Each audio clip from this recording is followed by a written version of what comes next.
Hello everyone. तो आज हम बात करेंगे एक यूनिक टाइप की कोरियन ड्रामा के बारे में। तो आज का जो ड्रामा है वो है सिमेंटिक एरर, और ये मेरा फर्स्ट कोरियन बीएल ड्रामा है जो मैंने देखा। मुझे सच्ची में नहीं पता था कि कोरियन भी बीएल ड्रामाज है, कोरियन में भी। तो जब मैंने इसको डिस्कवर किया मैंने कहा okay give it a try. So मेरा फर्स्ट कोरियन बीएल ड्रामा है। तो स्टोरी इज़ लाइक एक स्टूडेंट होता है जो कि कंप्यूटर साइंस का स्टूडेंट होता है, बहुत ज़्यादा स्ट्रिक्ट होता है कि सब कुछ ऑन पॉइंट टिप टिप चाहिए टाइम के अकॉर्डिंग। किस टाइम पे उसको उठना है, किस टाइम पे ब्रश करना है, एक्सरसाइज का क्या टाइम है, किस टाइम घर से निकलना है, किस टाइम ब्रेकफास्ट लेना है, स्कूल पहुंचना है, स्कूल पे कितने बजे कॉफ़ी लेनी है, क्लास में कितने बजे होना है, सब कुछ इसका मतलब घड़ी की तरह ऐसे जैसे एक रोबोट है जिसमें आपने टाइमिंग फिक्स कर दी हर चीज़ की, तो वो उस हिसाब से काम कर रहा है। इस तरह का मतलब वो होता है, बहुत ज़्यादा स्ट्रिक्ट और रूल अबाइडिंग होता है। तो उसका जो होता है एनकाउंटर होता है एक अनदर स्टूडेंट से जो क्या होता है आर्टिस्ट होता है, और एप्स में भी हेल्प का होता है, एनिमेशन में हेल्प करता है उसकी, और एग्जैक्टली उसकी अपोजिट पर्सनैलिटी होती है कंप्यूटर साइंस वाले स्टूडेंट से। तो उनको काम करना पड़ता है साथ में, और वो जो लड़का होता है उसको नहीं पसंद आता है कि ये बिल्कुल उसके अपोजिट है, इसको बहुत इरिटेटिंग लग रहा है, एकदम से लगता है कि इसकी लाइफ में एक एरर की तरह आ गया है, एक बग उसकी लाइफ में घुस गया। तो वो उससे डिस्टेंस बनाने की कोशिश करते रहता है। उनको सेम सीट पे बैठना होता है, तो वो उसने एक डिवाइडर बनाया होता है, वो डिवाइडर लेके आता है, क्लास में डिवाइडर रखता है और कहता है जो भी बात करनी है वो मुझसे पेपर के थ्रू करो, पेपर पे लिख के उधर नीचे से पास कर दो, मैं तुमसे कोई बात नहीं करना चाहता, तुमसे बोलना नहीं चाहता, जो भी है इस तरह से बात करो।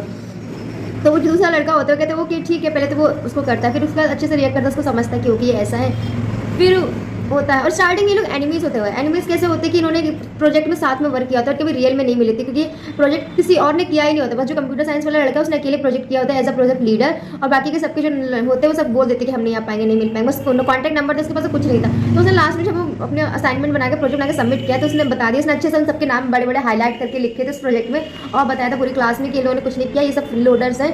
तो इस वजह से टीचर्स ने क्या किया, उनको मतलब उनका जो ग्रेजुएशन था वो कट कर दिया था कि तो आप ग्रेजुएशन नहीं कर पाओगे इस साल, इस तरह का था।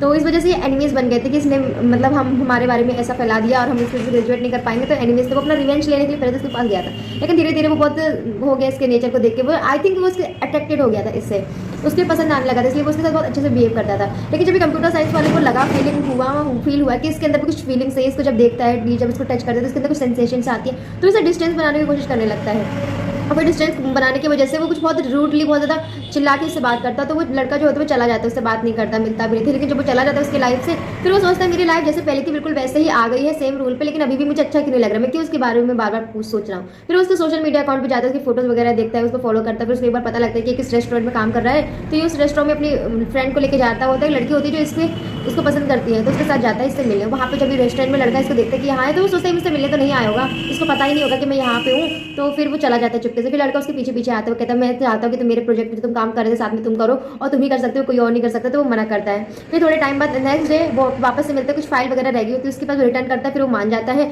फिर दोनों साथ में काम करने लगते हैं। साथ में काम करते करते दोनों को रियलाइज होता है कि वो एक दूसरे के प्यार करने लगे हैं। तो एक बार जब वो आर्टिस्ट सो रहा होता है तब वो उसके साथ उसको अप्रोच करने की कोशिश करता है, और आर्टिस्ट को पता लग जाता है। फिर ऐसे ही एक दिन क्या होता है कि आर्टिस्ट ने अप्लाई कर रखा होता है किसी एक बड़े आर्टिस्ट के अंडर काम करने के लिए। वो आर्टिस्ट उसका लेटर एक्सेप्ट कर लेता है, उसको एडमिट कर लेता है, और उसके लिए उसको फ्रांस जाना होता है। फिर ये दोनों वही खड़े होते हैं, और वो अपनी मन की फीलिंग्स उसको नहीं बता पाता कंप्यूटर साइंस वाला, ये सोच के कि अब ये जा रहा है मैं क्या बोलूँ। लेकिन फिर वो म्यूचुअल कुछ अंडरस्टैंडिंग पे राजी हो जाते हैं। वो भी कुछ डील करता है, उसको बोलते हैं कि अनदर स्टूडेंट है इतना अच्छा, उसको भी बुलाओ और वो ऐसे डील करेगा, और मेरा यहाँ पे कुछ प्रोजेक्ट है मैं इसको करूँगा। तो इस तरह से वो अपनी सिचुएशन को डील कर लेते हैं, दोनों साथ में टुगेदर हो जाते हैं। 8 एपिसोड है, ऐसा लगता है कि बहुत कम टाइम पूरी स्टोरी को बढ़ाने के लिए। फिर स्टार्टिंग धीरे धीरे होती है, मतलब बहुत ज़्यादा जल्दी नहीं लगता, मतलब हाँ इंटरेस्टिंग लगता है। लाइन के फ्लो में जाते हो एकदम से फ्लो में, और फ्लो में आते आते बहुत अच्छे से फ्लो में एंड भी होता है, बहुत अच्छे से फ्लो में एंड होता है। आपको बहुत मजा आएगा, इंटरेस्टिंग लगेगा। स्पेशली अगर आप बीएन फैन हो तो आपको और अच्छा लगेगा। रेटिंग की बात करें तो मैं 10 आउट ऑफ 10 दूंगी, आपको जरूर देखो, worth your time. Okay bye.